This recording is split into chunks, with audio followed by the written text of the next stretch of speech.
Warahmatullahi wabarakatuh. Alhamdulillah wassalatu wassalamu rasulullah.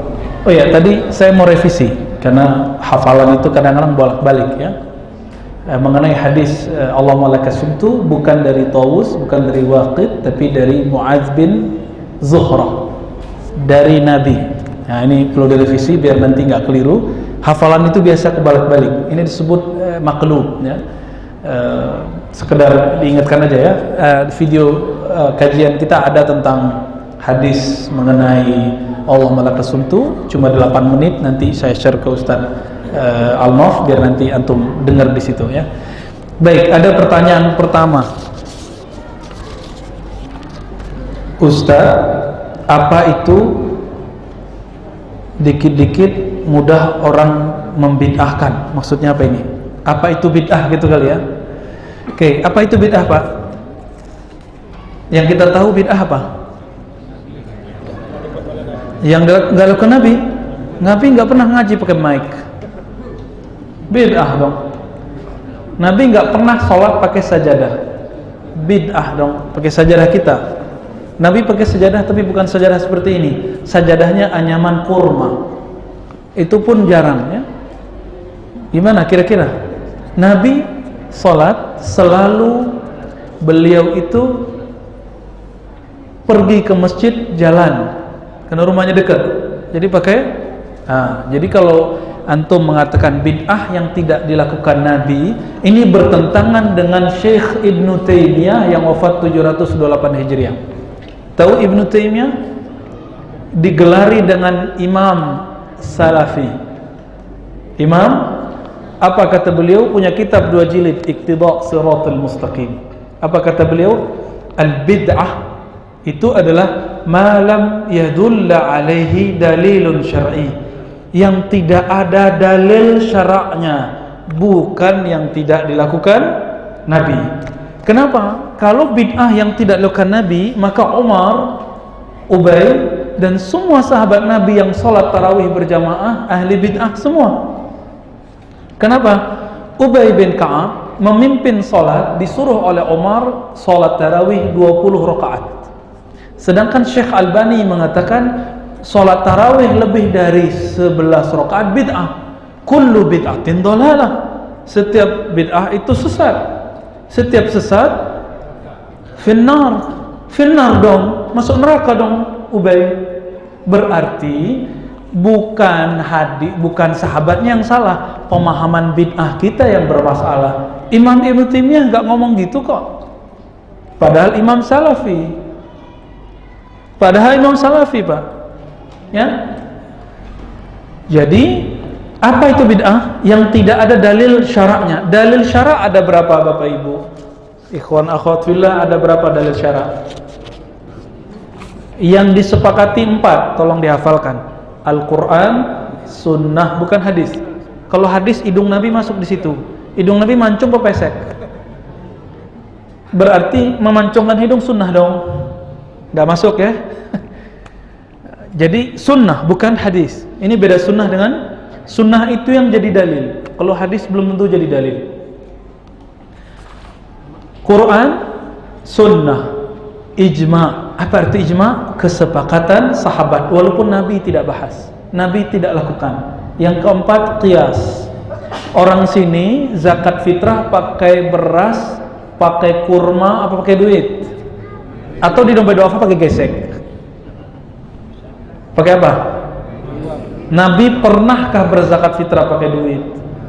Nabi pernahkah zakat fitrah pakai beras? Gak ada. Orang sekarang lebih senang dikasih duit apa beras? Allahumma salli ala Muhammad. Berarti yang dimaksud zakat fitrah itu zakat yang dibutuhkan orang hari Idul Fitri. Apa yang dibutuhkan orang? Duit sekarang. Maka zakat fitrah kami katakan lebih afdal pakai fulus hari ini, bukan pakai beras. Karena Nabi nggak pernah zakat fitrah pakai beras. Nabi mengatakan farada Rasulullah, Ibnu Umar ya, farada Rasulullah SAW zakat al-fitr, di riwayat lain sadaqat al-fitr sa'an tamri atau sa'an syair. Nabi mewajibkan zakat fitrah 1 sa' tamar kurma atau 1 sa' syair gandum. Nggak ada beras di situ. nggak ada rupiah di situ, apalagi gesek ya. Ini lembaga zakat bid'ah semua nih. Bazda, Dobe Duafa, rumah zakat, ahli bid'ah semua. Kenapa? Menerima transfer rekening. Nabi nggak pernah ya. Nah, ini Pak, Imam Abu Hanifah dianggap sesat di zamannya karena mengatakan boleh zakat menggunakan senilai dengan kurma. Dianggap najis oleh Imam Muhammad bin Zaid. Sama-sama imam, tapi mereka saling ejek karena info yang mereka terima salah. Kalau mereka tahu Abu Hanifah, mereka nggak akan bilang gitu. Di saat Abu Hanifah wafat, apa kata Muhammad bin Zaid? Taharatil ardu najasataha. Bumi telah mensucikan najisnya. Ini sudah pernah kita bahas di tempat lainnya. Dianggap najis tuh Abu Hanifah karena salah info. Bukan berarti Muhammad bin Zaid bodoh, enggak, salah info aja. Oke, jadi saya husnuzon jangan-jangan ustadz-ustadz kita yang saling tahzir mentahzir salah info ya, siapa tahu. Jadi bid'ah itu bukan yang tidak dilakukan Nabi, tapi yang tidak ada dalilnya. Nabi tidak lakukan, ada dalilnya, kita amalkan gitu. Apalagi ada yang diperdebatkan, ada maslahat. Contoh BPJS, Nabi pakai BPJS ngapa? Haram nggak? Wajib sekarang pakai BPJS Pak. Tahun 2020 antum nggak pakai BPJS, nggak bisa buat paspor, nggak bisa buat SIM, ya, nggak bisa jadi warga negara kita. BPJS. Kan ada yang bilang riba, no, bukan ya. BPJS itu maslahatnya lebih tinggi. Dulu orang sakit, mati sakit. Sekarang orang sakit, masuk rumah sakit cuma bayar dikit ya, yang nggak ditanggung oleh BPJS Kesehatan. Nah, maka BPJS masuk ke maslahat. Ini bukan lagi kampanye Pak ya. Bukan kampanye BPJS, saya bukan. Ini contoh aja. Nah, contohnya apa lagi? Nabi sahabat sekolah nggak? Nyantri nggak? Enggak ya.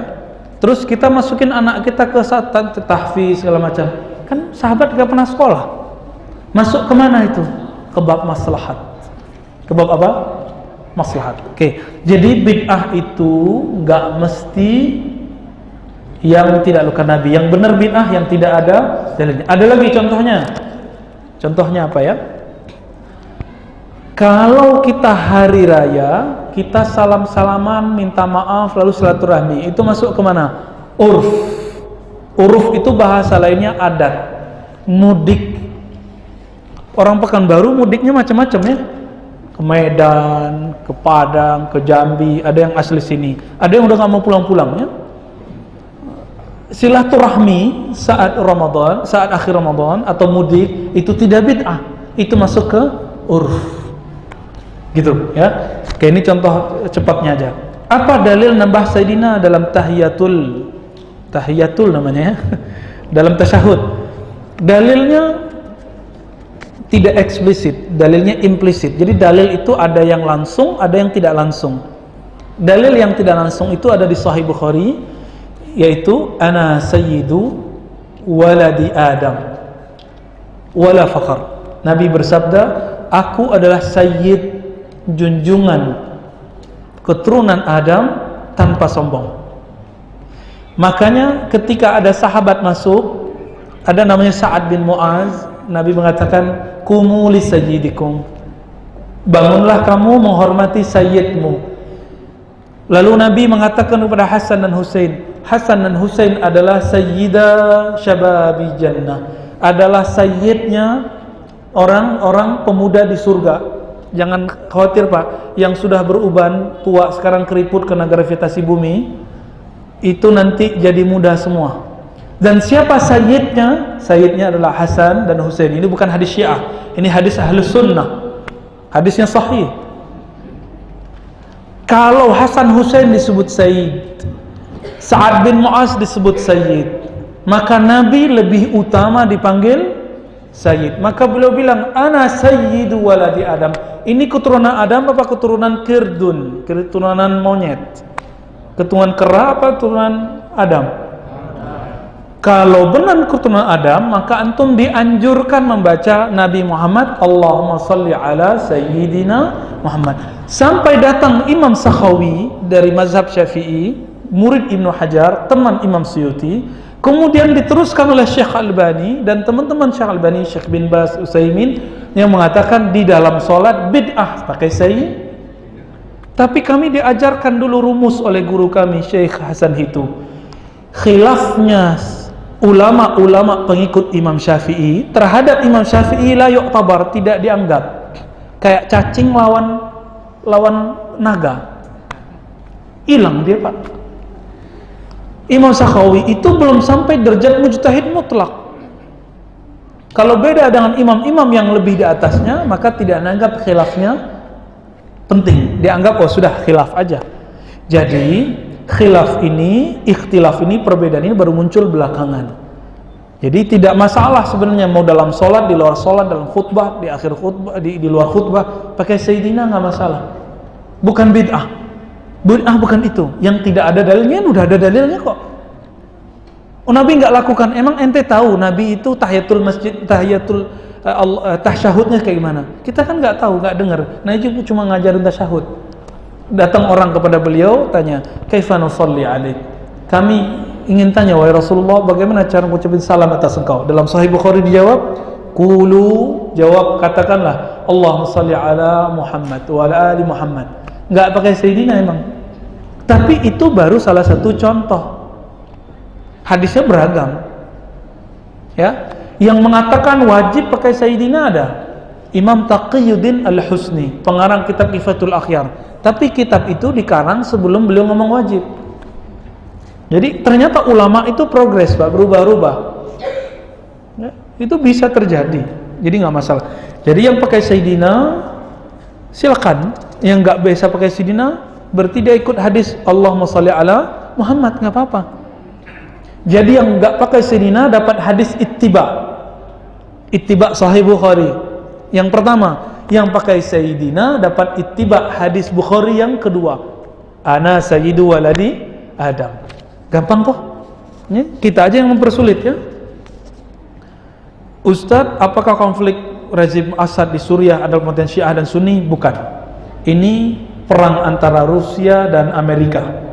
Itu penjelasan dari guru kami, ayah dari guru kami juga, Syekh Taufik Al-Buti dan ayahnya Muhammad Sa'id Al-Buti.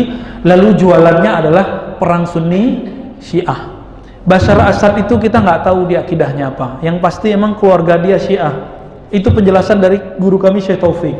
Namun kata beliau, kami juga heran. Dia itu orang Syiah tapi istrinya Sunni. Menteri-menterinya kebanyakan Sunni, 70% Sunni semua. Dan dia sholat Jumat di masjid Sunni. Siapa khatibnya? Syekh Al-Buti, tunjuk kiri aja. Ya, nggak pakai tunjuk kanan, Pak, pakai tunjuk kiri aja.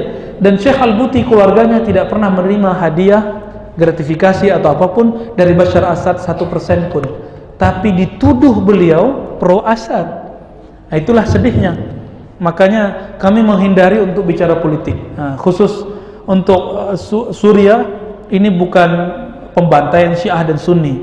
Ini skenario Amerika dan Rusia. Ya. Turki bilang begini. Turki Menteri Luar Negerinya, Pak, bilang ke Assad, Assad, ente hentikan ngirim senjata ke orang Palestina, pasti Amerika langsung berhenti. Oh, kita kaget. Oh, ternyata ada faktor X. Makanya Turki tidak pernah ngirim langsung senjata ke Palestina. Ngirimnya dalam bentuk yang lain. Bashar Assad dengan pesan dari Syekh Al-Buti katanya bantu, langsung bantu, Pak. Makanya sampai hari ini kita nggak tahu Bashar Assad itu apakah dia taqiyah atau tidak, wallahu alamnya. Tapi saya punya sebuah logika. Kalau saya raja, saya presiden, punya negara, tiba-tiba ada orang mau meruntuhkan negara saya. Yang mau meruntuhkan itu mujahid atau pemberontak? Tuh, antum sudah tahu jawabannya ya. Itu yang buat skenario-nya Amerika. Makanya para pejuang-pejuang ini ada yang jihad beneran, ada yang berontak. Kelompoknya lebih dari 10 kelompok. Ada ISIS, ada Al-Qaeda, ada Nusrah, macam-macam namanya ya. Pecah, sama mereka saling bunuh.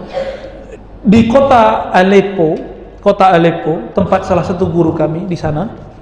Guru kami namanya Syekh Aswad Abdul Razak, sekarang pindah ke Jeddah. Beliau itu punya kampung namanya kota Aleppo, ada PDAM untuk makan minum orang dari situ. Kemudian ada PLN, Pak, gardu gedenya itu dibom oleh ISIS sambil takbir, Allahu Akbar, ngebom. Yang nggak makan siapa? Masyarakat sipil atau Asad? Asad di Damaskus, Pak. Kenapa yang diserang orang Aleppo? Maka saya mempertanyakan, jangan-jangan antum nggak jihad gitu? Karena jihad nggak mungkin menyengsarakan orang sipil. Nggak mungkin, dalam Islam tidak boleh menyengsarakan orang sipil. Nggak boleh bunuh anak kecil, nggak boleh bunuh orang tua, nggak boleh bunuh perempuan.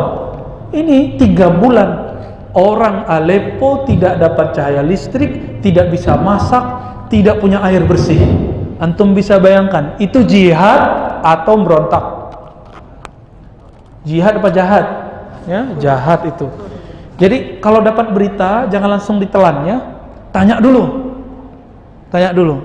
Dan mohon maaf, senior kita Ustaz Abdul Somad pernah dikritik oleh teman-teman kami tamatan Suriah karena ternyata info yang sampai ke Ustaz Abdul Somad dari salah satu gurunya beda gitu. Tapi itu nggak masalah. Yang penting saya punya guru di sana dan mereka orang yang lurus-lurus, tidak pernah menerima 1% pun, 1 rupiah pun, 1 dolar pun, 1 dinar pun, 1 lira pun dari pemerintah. Mereka ulama yang mandiri. Mereka cuma pengen satu, negerinya aman. Cuma itu, Pak.